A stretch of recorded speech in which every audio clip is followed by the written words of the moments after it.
Everybody, and welcome to Bright Ideas.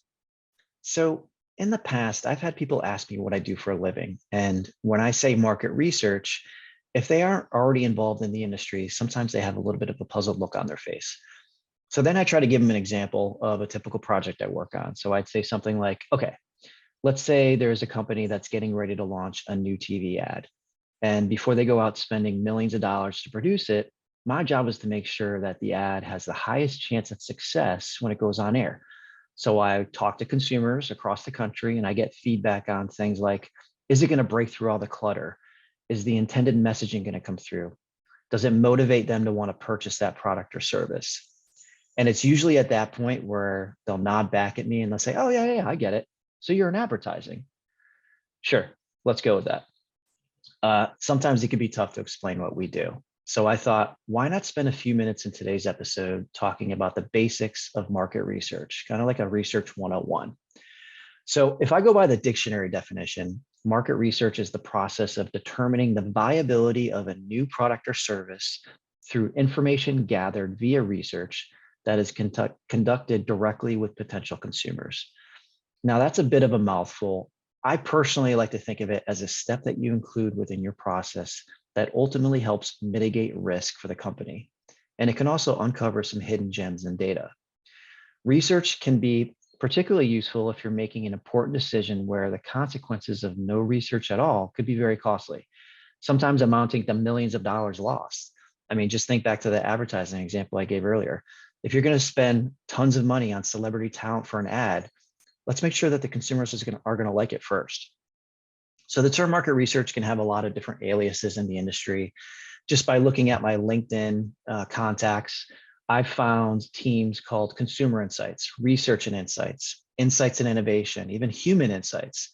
While they may be called different things, in the end, they're all kind of doing the same thing, tapping into research to better understand the marketplace or their consumers or how an audience will react to a product or service.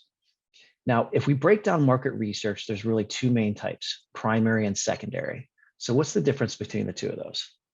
Primary research is information that's gathered through your own proprietary self-conducted methods. You're doing the research. It gives you absolute ownership over the data, and it allows you to build the research to exactly fit your business needs and objectives. And by being able to build it to spec, it's usually the more expensive of the two types of research, and also a little bit more time consuming. Primary research can come in all types of methodologies, and I'll touch on some of those in a little bit. But first, let's talk about the other side of the coin, secondary research. So that's where you're relying on existing materials that are already available, rather than conducting your own research like you would in primary. This approach is typically less expensive. In fact, during the height of COVID, there was a ton of free secondary data available. It's also more time efficient, mainly because the work's already been completed. Now, secondary research can be found in any number of places through online searches or from third-party vendors. You could even go to your local library to find secondary research. But since you didn't do it yourself, you've got to take a little extra caution to make sure you fully understand the methodology that was used to collect that data and make sure it was a valid approach. So this hardly ever happens, but I have seen a few examples where some corners were cut to keep the cost down. And some of the findings were based on very low base sizes. So it brings the validity of the data into question. This is why anytime I go to use a syndicated report, the first thing I do is look at their methodology information that they've already included in it. And if I need to, I'll even contact the vendor directly to ask some follow-up questions, just to make sure I feel comfortable with the setup and the analysis. Because if I try to cut corners and just use what I immediately find on the internet, I could end up in a situation where the data has a negative impact on my deliverables. So I always recommend doing a little investigation first. But that being said, the vast majority of secondary data out there is done really well, and it can be really useful to you. I think a big advantage of secondary research is it's readily available. And this is often a place where researchers can start a project by building out their knowledge on a subject based on existing data. But keep in mind, because it's syndicated information, it's usually constructed in a way where it can be used by a wide range of brands and categories. And this is how the vendor makes money, by selling the reports. So the results in those reports aren't always going to be specific to your company or brand. And you'll have some knowledge gaps that you're going to want to fill in with primary research. But at the end of the day, I think it's smart to employ a combination of both types of research in order to tell the whole story. Okay, so getting back to primary research, there's a lot of different ways to do it, but what it really breaks down to are two types, quantitative and qualitative. So let's start with quantitative.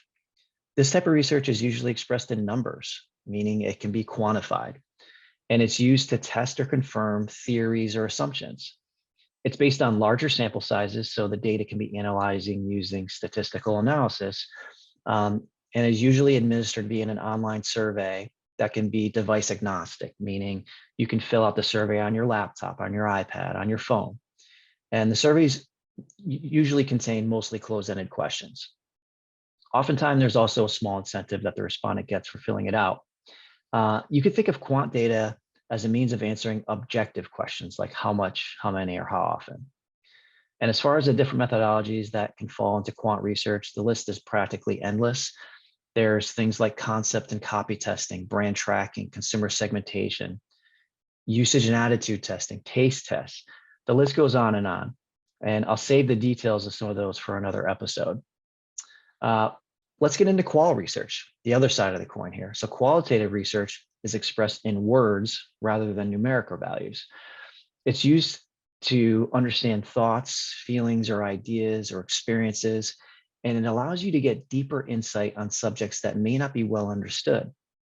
While quant data is more objective, qual answers are typically more subjective in nature, and they help you understand the why questions you may have. And since you're gathering a deeper level of information, the sample sizes for qual are often smaller than its quantitative counterpart. You can collect qual data in many ways, like focus groups, one-on-one in-depth interviews, or asynchronous methods where you can post questions online and consumers are able to answer them on their own time at their own leisure. And the results are then analyzed by grouping the findings into similar categories and themes. As far as the differences between the two, think of it like this. Quant research measures the action while qual describes it.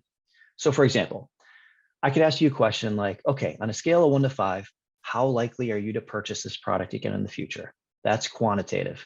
I'll get a definitive understanding of the percentage of consumers who are willing to buy my product.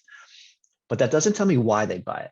So in a qualitative format, I would ask something like, talk to me about the last time you purchased this product. Take me through the journey that led you to buy it. Did you do any online searches to learn about it? Did you look at reviews? Did you consider competitive products?